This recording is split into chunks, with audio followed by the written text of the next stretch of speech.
Good morning, good evening. Uh, Welcome to Dub TV.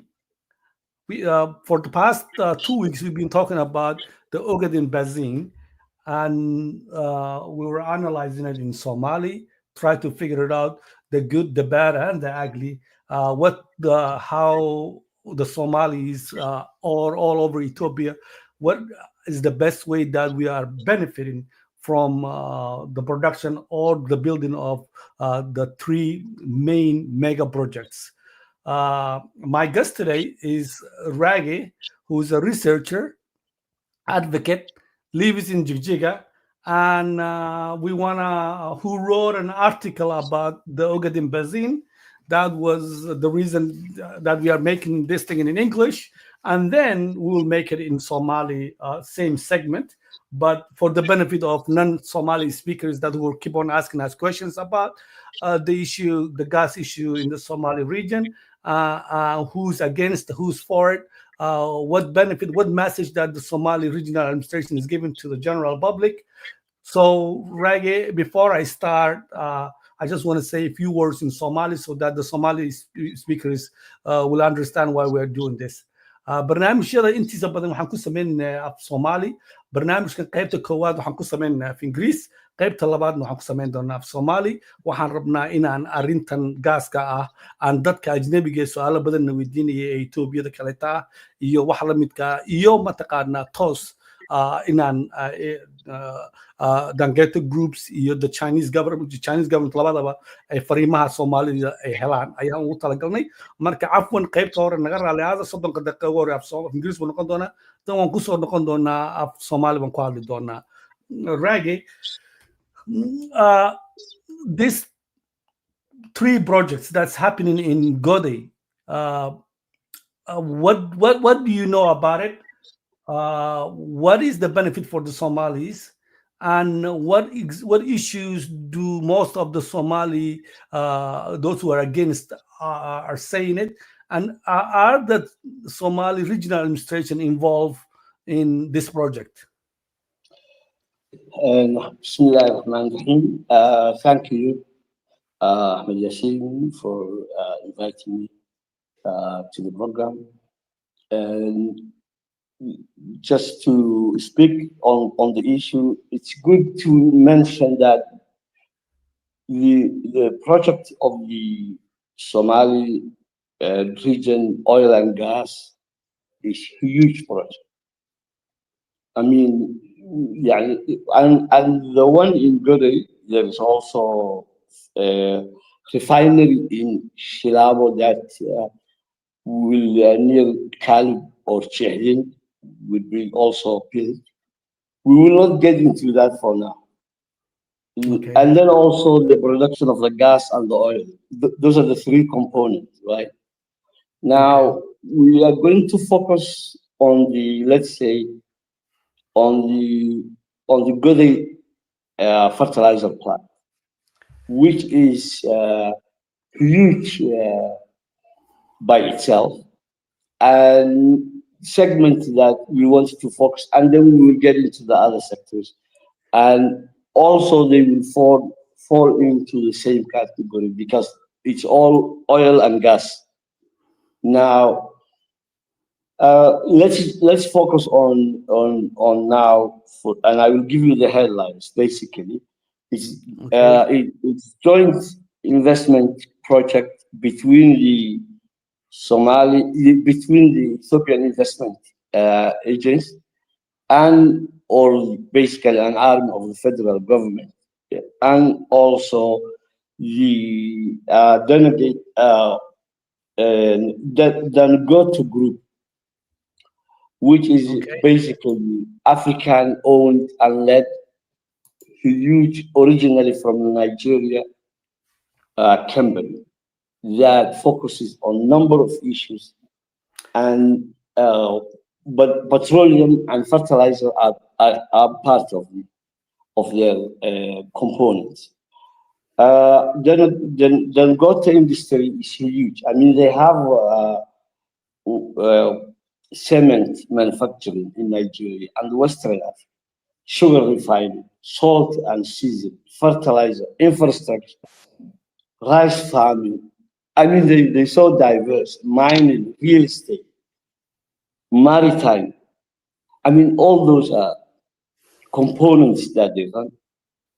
It's good to mention that Dangote Group Industries revolutionized fertilizer and petroleum Petroleum. and gas oil refining. They basically revolutionized in Nigeria. When you say revolutionize, in terms of you talking about the African people producing their own at the same time, the rights of employees, environmental conscious.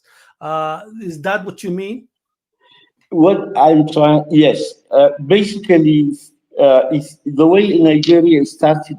It is oil and gas production was really not up to the standard up in 1970s. You know, they started in 1975, 76. But as late as maybe few years ago, Nigeria was lining up for gas stations to fill their cars. They don't have energy efficiency. Nigeria was exporting its oil as a raw and Okay. was importing petroleum, diesel, this and that, all the components from abroad. But basically, it was disaster. So what they did is this: this Dangote Group built huge industry of refinery and also fertilizer group. So the fertilizer is byproduct of the refinery process. You have to have a gas and and uh, and uh, and and oil to refine it, then get the product is out to set up your fertilizer. I mean, Nigeria is in 250. You're talking about they're going to become in terms of population 3 million. Okay. Growth of the population and the I'm land. playing right now while you're speaking. I'm playing the fertilizer manufacturer that Yes. the Dangote Group did it. But keep going. Yes. So what they built big industry. I think it's like 10. Was it 20 billion and 2.5 for the fertilizer, but almost 20 billion. Number one in Africa and world class refinery. I mean, equipments that they were using to set up for the process for the refinery. I mean, and also the refinery and also the fertilizer. There was no equipment or lifting to unlock or to. I mean, the ports of Nigeria couldn't handle it. They have to build their own port and they have to build their own highways to get that off the ground. It was a huge undertaking, international engagement. All of it was funded and invested by this group. And the fertilizer now, I mean, they produce world class. By the way, and it's 2.5 billion investment. And by the way, I double checked. So the investment that they're making in Gode for the fertilizer is also 2.5 in It Ethiopia. match. They Yeah. So it's the same. Just to give you a sense, the land that this fertilizer is sitting on, the Nigeria one which you are showing the video, I mean, it's 1,200 football field plus. Yeah. I Mhm. mean, it's so big. The production is huge. They export it. Nigeria is not only becoming self-sufficient, but in Africa they are becoming number one. So that's the background for the company, right? Okay. Now, what are they going to do or are in planning that? And by the way, Aliko Dangote is the owner, the founder, and leader of the CEO of this Dangote Group Industries. That's so diverse. Now, what are they doing in Ethiopia now or in Okay. the Golan Before project? before before you talk about what they're doing in Ethiopia, uh, Dangote Group. It's number one. He's an African Yes, phenomenon. the group is doing investing in Africa mainly. Yes, Not only do they do fertilizing, they also do petroleum and gas as yes, well. yes, Uh, they made a deal with the Ethiopian government. yes. What is the deal that they made with the Ethiopian government? And at the same time, what role the Somali government, Somali regional government, is playing? Yes. Before I get to the Somali Region. government, Somali regional state, and how their level is going to become, or even the federal government, just to focus on the agreement, the Dangote Group launched 2.5 billion, and I'm giving you the official numbers, fertilizer plant in Gore, Ethiopia, in partnership with the Ethiopian Investment Holding. Now, Okay. that ownership of the investment is 2.5 billion, and they own 60% of the program. 40% Dangote of Group them owns 60%. The other 40% is the owned by the federal. investment, yeah, Ethiopian Investment Authority or holdings. The facility will produce 3 million, if everything goes well and the construction ends and everything, 3 million metric tons of urea or a fertilizer annually per year. 3 million metric tons annually, one of the world's largest capacities. Prime Minister Abiy opened a couple of weeks ago. Dangote predicted Ethiopia could become Africa's leading agricultural nation within 5 years, because the way they do it is like when they process this fertilizer, they Mhm. tailor it into the industry.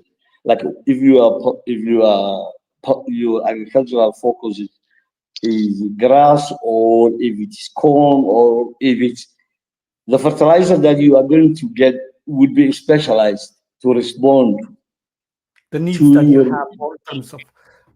Okay, so I just point of clarification on this investment.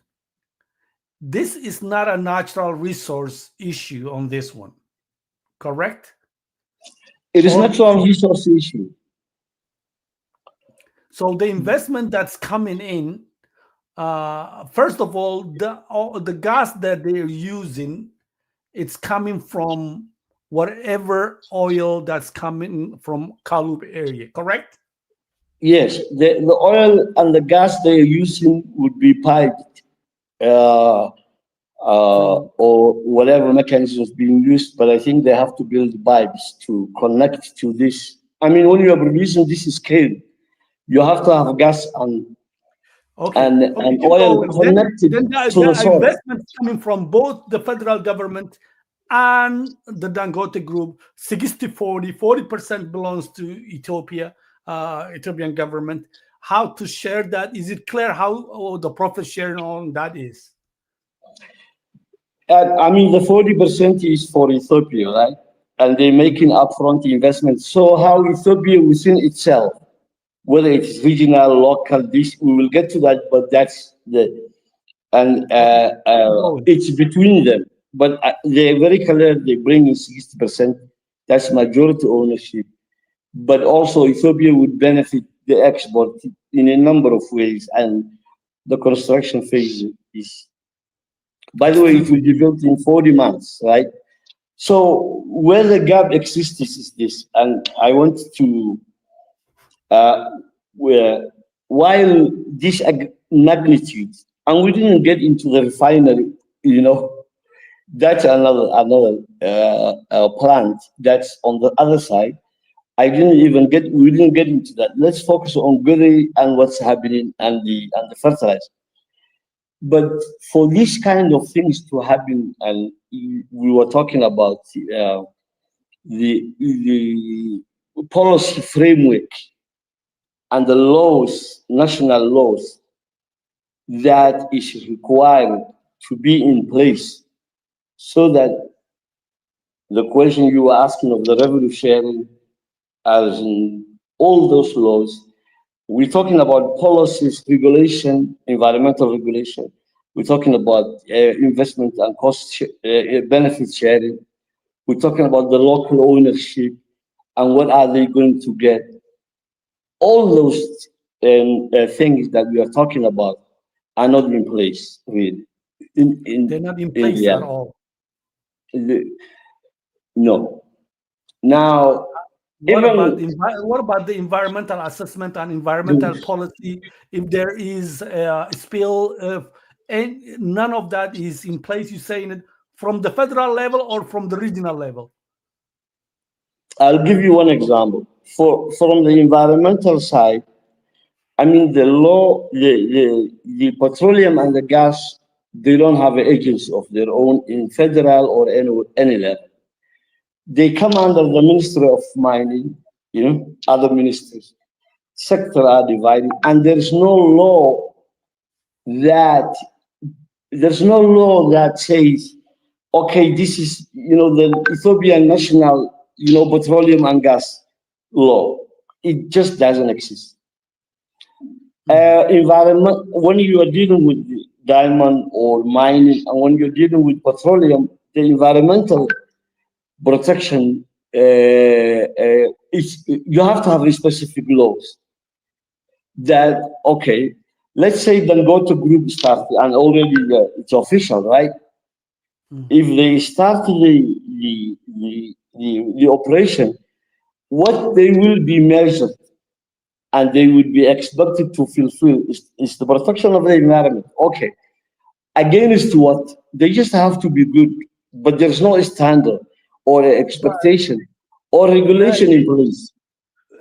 when you look at Dangote in Nigeria, they Yes, have very restrict rules and regulations, policies they follow, and people were commending the job they were doing in Nigeria. yes. Why? What's going on in Ethiopia? Because Nigeria start make their own mistakes, and we would get into that as a government in terms of petroleum and how they did it. But after a while, they caught up with it. I mean, Nigeria is very inherited from the British, but also they set up a strong regulatory system. The environment was plundered, and that was the mistake of the government. But now everything is standardized. So there are laws in place for investment. And by the way, Dangote now, when they prepared, their operation is ready now to distribute in Nigeria refined oil, gas, all those things. They're still fighting with the government, and there's a trouble that they are having because, some shell companies and all these companies, they have the export. So now they are expected to, like they are importing the crude oil and buying from and Nigeria is produced. Do you see what I mean? So they are trying to figure out how to sort that one out. But for Ethiopia, that's a lesson, right? What can we learn of what mistakes happened and how they reformed and the role that Dangote, yes, they have top records on investment in Africa, in Nigeria. They created jobs that are huge in numbers. They train the local people. The expat rate is not more than 20% in the construction. Only limited. They took engineers. And Nigeria, you can imagine comparing that to the Somali region, the level of education is so much different, right? And even if you compare with, yet the effort that this company made to connect to the community, to train the engineers, they will train engineers in India and then retain them, and then those engineers will train other engineers, right? So In Nigeria. when did they start that process? And within the agreement that they made, the regional governments Yes. or states within Nigeria, that whoever is working, 80% of the people that are working at the factory should be the local people. Is that what you're saying? Yes, they have to be 80%. They have to be Nigerian, and the agreement builds on it. How much of them are coming from the locality in terms of the business and in terms of employment, but all Nigerian. And they're not dealing with the same issues we are dealing, fragility of the state and all those things. Now, the states and the state governments in Nigeria, they have challenges, but they're very strong, right? People are educated. I mean, the workforce is there. Numbers of the population are there.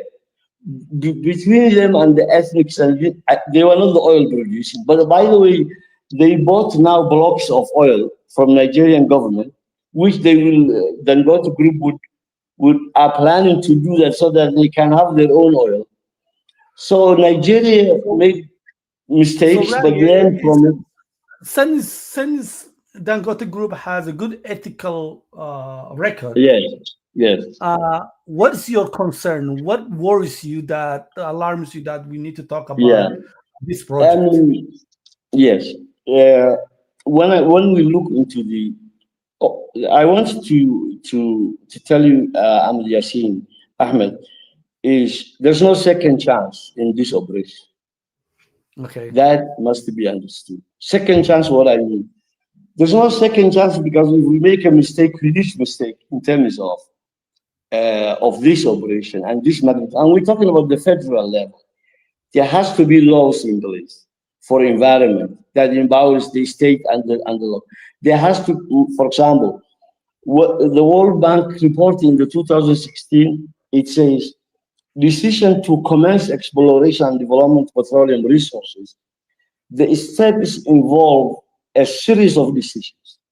A, number one, undertake development either through national oil company that has to be established, or international oil company that's owned by Ethiopia and the state government, or combination of the two, like a national company that is somehow, or a state level company, but with international arm that can sell oil and products to the international markets. Or it has to be, but oil specific, yeah. One. Second, third, petroleum rights, types of contracts to be used, company, uh, it says, yeah, so combination of the two. The second is the allocation of petroleum rights, the revenue and the other things that comes up, the types of contracts to be used, and they all have to be, yeah, in place. So what So you're each saying is one, that they are not in place whatsoever. no, Uh, no, no, no, no, no such policies no, exist. Not even no. revenue sharing.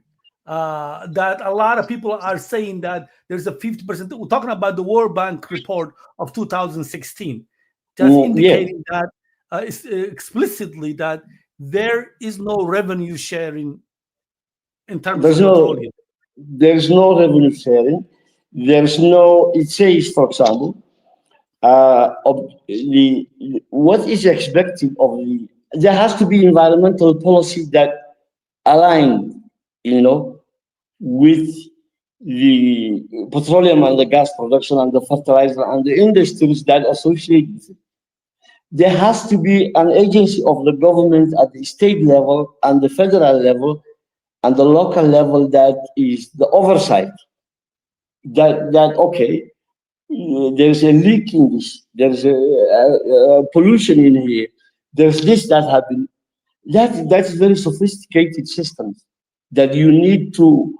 You cannot rely on the private sector to, I mean, to be their ethics and this to do good things. I mean, yes, but So in terms of you the know the federal, Somali proverb that from the says, federal level perspective, that does not exist anything like that.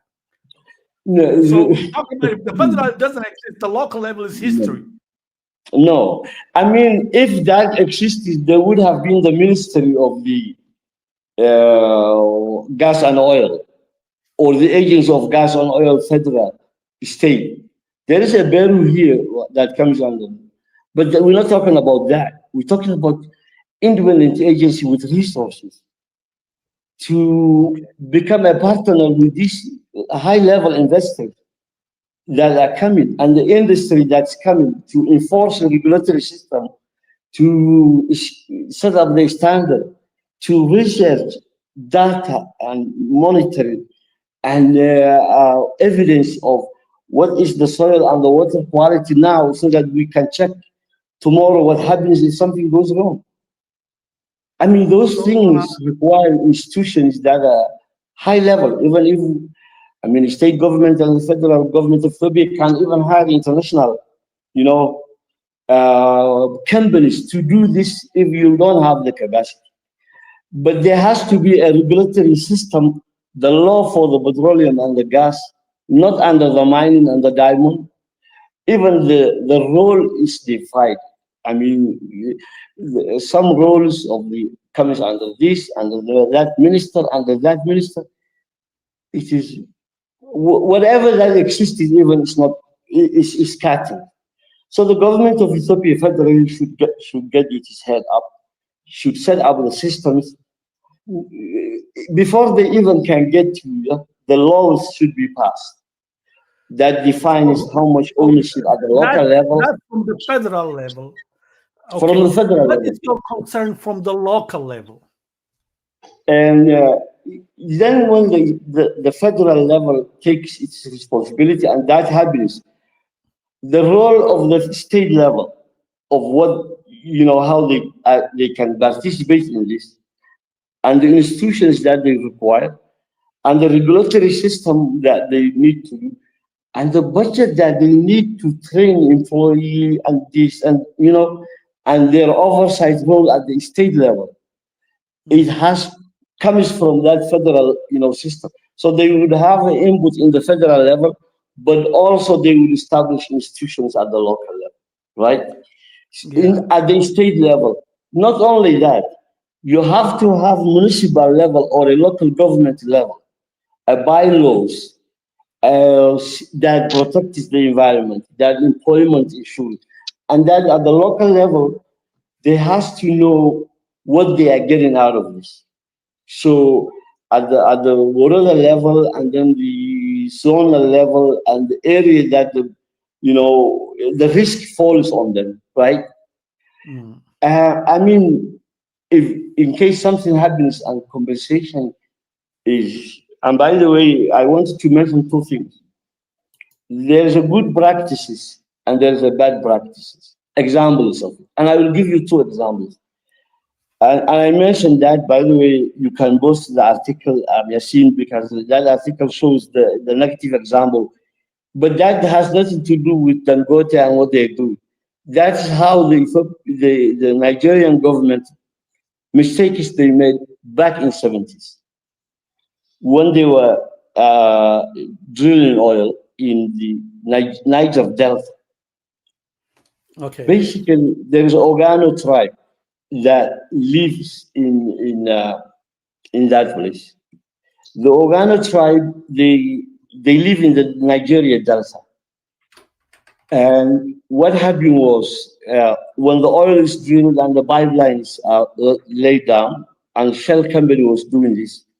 These were indigenous people, and they were relying on agriculture from their delta, and they didn't have a much in terms of population number. Have bigger number in the Ethiopian, in the Nigerian, level of the, of scheme. The Igbo and the Hausa, those are the biggest tribe, ethnic groups, right? Yeah. Organo tribe, they were small, right?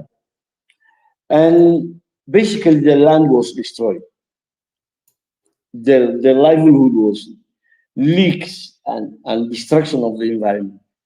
And there was a man by the name Karasar Wiwa. I don't know if you remember back in the 90s Yeah.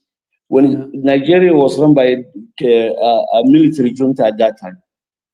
So this guy was a novel beast literature and was advocating for his people, basically, right? Basically, they executed him, they killed him and shot him by that regime and through their courses. And uh, at the end, heck, the tribe and the civil society that was advocating them, the case ended up in the international court, and some compensation was taken from Shell, and the drilling stopped in that area now. mm, And now they have to go back, and going back requires the formula and the setup, right? But the damage to the environment, to the local people, is done now. I mean, even if they correct it. So that is the bad, basically, the deal that Nigeria get it from the oil overall, as I was saying, was basically negative. But also the local environmental practices and what it did to the communities is documented. Can you imagine wells in the local level? I mean, people, when if you take a boreholes, small, shallow wells, water, there's a benzene on top of it. The poison in the water reached level that's beyond human consumption. Basically, diseases and things. I mean, it was a disaster. so that Now, was Nigeria. Now you said saying that where the fertilization manufacturer is going to be built, it will be right by Gode area, Shabelle River area. What concerns you have? So I just want to wrap this program up on that. look, And and I will what throw at you this: the sorry. good practice is what Canada did in the Northwest Territory, mining for the Aboriginal people, and that's a good practices. Laws were, set up. It's, environmental laws by the Canadian House of Commons. The institutions were empowered at the federal level and the territorial level, and they're not even Northwest is not a province, right? It's not a state. It is basically a small territory, right? But the tribes were given. The company was expected, and it is the biggest, one of the biggest open mining pit for diamond in the world, billions of dollars. At the end, local people employment was secured, environment was protected, and the company made huge profit. The entire economy of Northwest Territory jumped up. But at the same time, the government of Canada received the royalties. And so the best practices and the examples also is there. Now, coming to the risk that can have.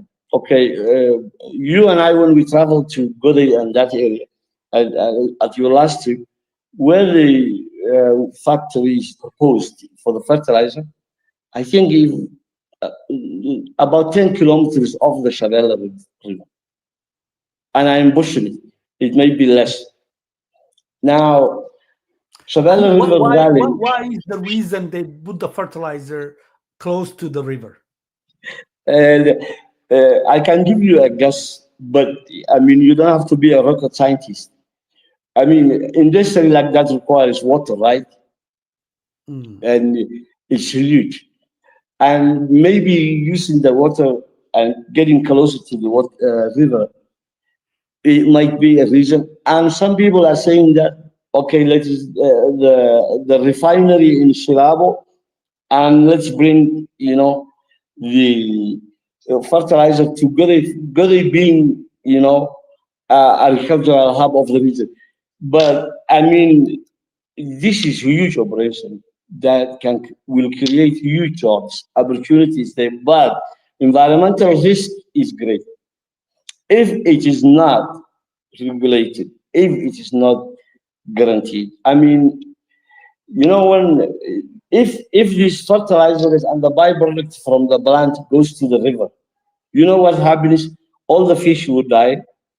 The neutral nutrition level of the river increases, which basically destroys the fish, but also makes algae to grow right underneath the water, which eats up the entire life.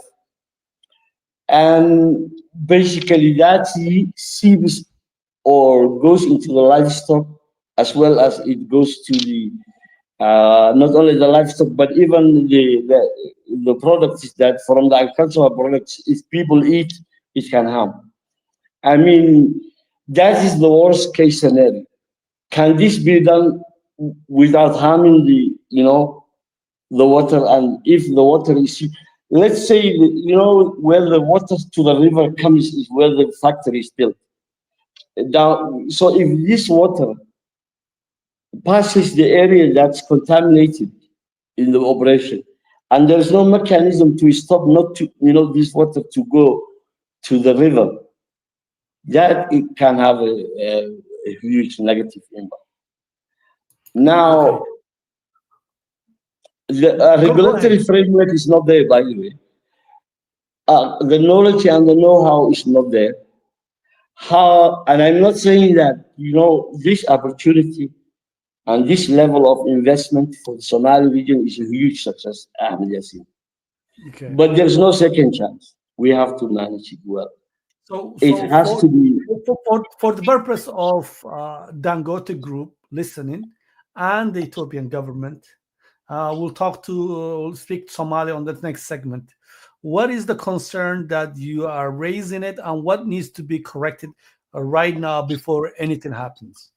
As a researcher, at the end of the day, local ownership is the most important. And that's not theatrical. Huh? Ethiopia has within Ethiopia, there is a periphery and the center power challenge. Periphery, oh, sorry, I'm speaking about the periphery in the Somalis are outside the power, and they have been outside the power for the longest time. And now, look at this. The overall project, 2.5 billion for the fertilizer, but the total investment is 30 billion. Do you know what I mean? 30 billion US dollar. That's huge money. And by the way, the GERD dam project in the highland was 5 billion, right? The cost of construction, $5 billion. 30 billion investment to this area is huge, but also 6 times, bigger than what went in the GERD project that has been, that become the international level. so So this employment numbers. What are we expecting in terms of numbers in employment? Before you boom. send your message, For the because 30 I billion, want to. it's not only employment. I mean, there's direct employment, which what's bigger is if it's properly managed, the primary, secondary, tertiary level. The huge businesses that would emerge from this in the construction phase. I mean, can you imagine how many trucks are needed? How how many food is? How many people are going to work in the construction phase, and they are going to do it very quickly, right? So we're not talking about with 100,000 maybe in the construction and also the operation. When the construction ends and you are running the plant and the Yeah. production is there, you're talking about 3 million metric ton a year. One of the number one, largest in the world. That's huge, right? Yeah. How many people are going to work? The skills, the engineers, the primary sector. I mean, if today people that are going to work, how many houses that they need, and the food that they need, these people, so that because the So construction of the literally, infrastructure. there's a transformation in terms of demographic, in terms of culture, in terms of employment, Yes. in terms of environment. There's a huge transformation that's going to happen. If we not be Yes. careful, it will be disasters. If we are In careful, the in terms of the ownership and the participation at the regional and the local level, if it's not there meaningfully, practically, it's a disaster. And if the environmental protection system from the federal to the local is not there, it's a disaster. And if, by the way, if the, I mean, this is huge. Export of the fertilizer and the fuel and the Ethiopian consumption, local consumption. I mean, these people are nomads. We livestock people. If they don't have, you need to transform them, from livestock to this. And I will give you one example, Ahmed.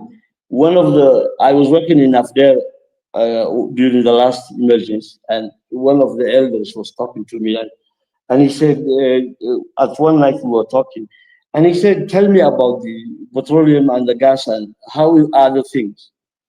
So I said, "Yeah, it is. There will be a lot of, we will all benefit, and we will be like the Saudis, and jokingly, of course, and the Emirates, and And he Okay. said, and who's going to do that? He said the federal government, and I exaggerate, right? Okay. He said, look, Aleph, the federal government you are telling me is the one that, made our black-headed ship, the famous Somali region ship that Okay. is world class, that made a contraband that we cannot sell our livestock, our one, not camel, but sheep to the international market, and if we carry a truck of livestock, ships, sheep, the Ethiopian finance police would just confiscate. He says the guys who put this ship into a contraband, I don't expect them. I don't know how they're going to give me the wealth deep underneath So What are you that saying? question, Yasin, puzzled me. I Okay. wonder, and if we cannot get this uh, one Kamal Ahmed or the black-headed sheep of the Somali region into the international market. By the way, we're talking about the Ethiopia that built Ethiopian airline. Ethiopian train, Ethiopian girls, the huge dam on the Nile. Ethiopia is not lacking capacity when it wants to do something. The Ethiopia that exports Burma and the coffee internationally.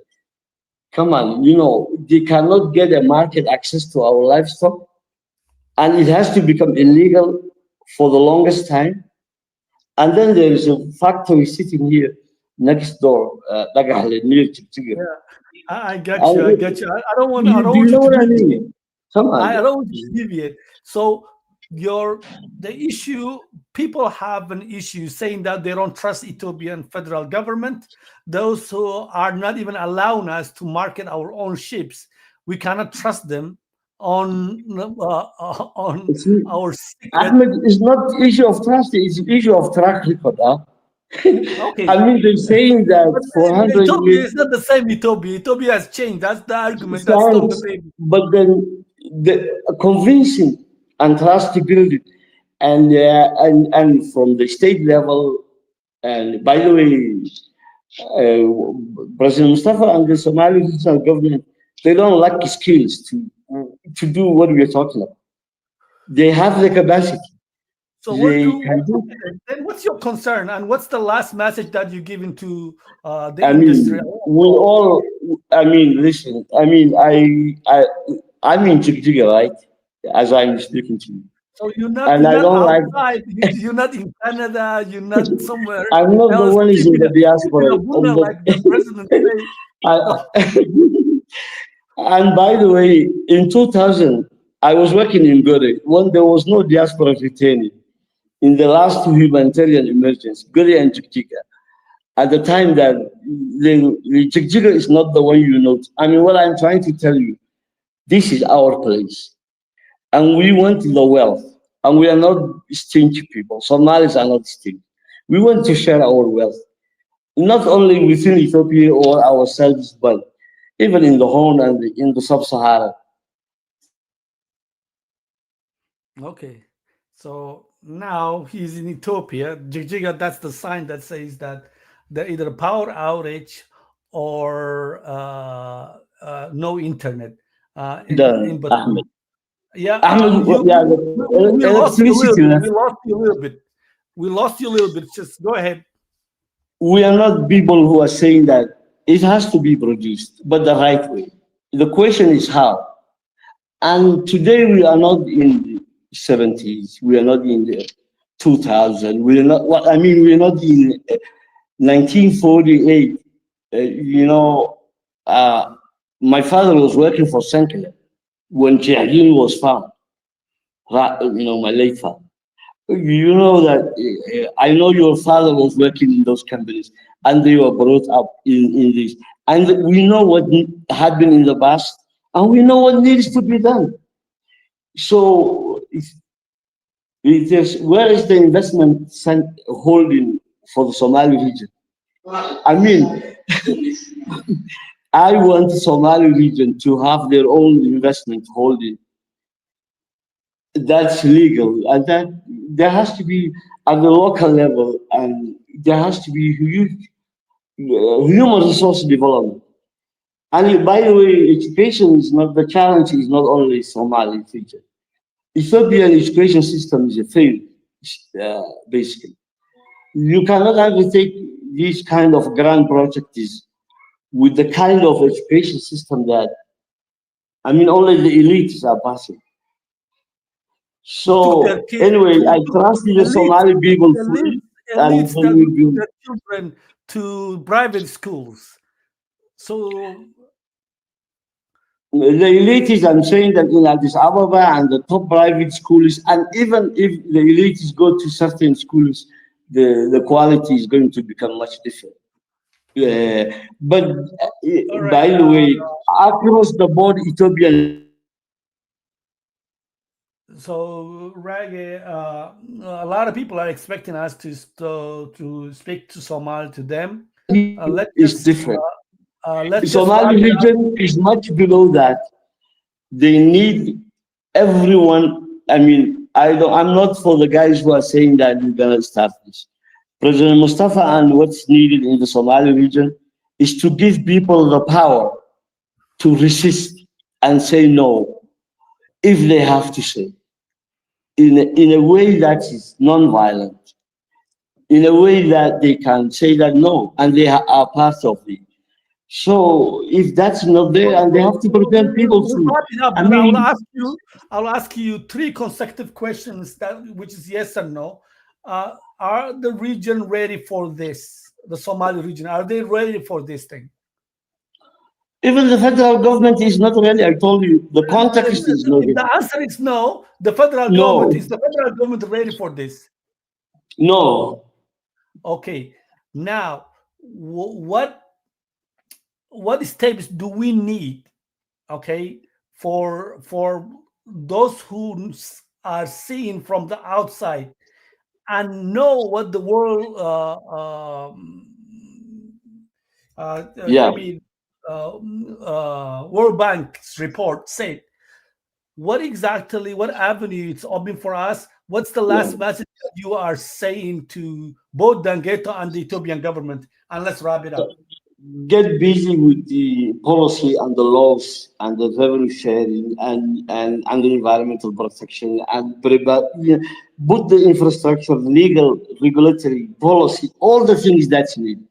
And the Mustafa and the state level government, our regional government, what they should do is basically get people at the center to pull everyone together, inform people, educate people, uh, basically attract everyone who knows anything on this subject.